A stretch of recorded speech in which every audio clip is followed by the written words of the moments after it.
TyLoo had a pretty rough beginning of the year. They lost two of their best players. They lost Fancy, they lost Attacker, and of course they lost their coach, Casa, who was, one of the main forces behind their wins last year. Some of the big upset wins they had against Navi. They had a great win against Luminosity as well, the Brazilians back then.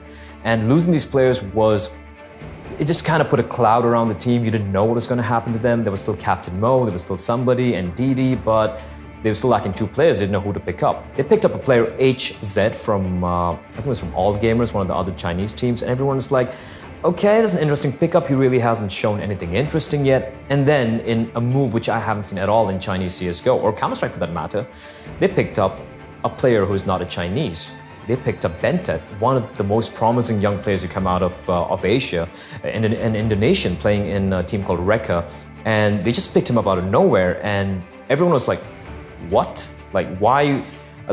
Like, how does that affect the communication? He doesn't speak Chinese. They don't speak English that well. How is this going to work out? And the first few online events they played, they looked pretty promising. And then the first LAN they played, I think, with Bentet was the China Cup, where he took on Fnatic Academy in the grand finals, if memory serves me right. And Bentet just went absolutely ham, and everyone just stood up, took attention of him. They're like, okay, this guy might be the real deal. And the minor, we just, if anyone watched the minor, you've seen it. Bentet was pretty much the MVP on almost, I think, 80% of the maps TyLoo played. He really stepped it up, and he was really the key player in almost every matchup TyLoo played. And TyLoo, let's talk about them a bit. They had a great group start. The group stage is really good for TyLoo. Then they got knocked out in the lower bracket. And on the final day, they played 3 best-of-3s, destroyed Flash Gaming, their rivals, so to speak, in the Chinese scene.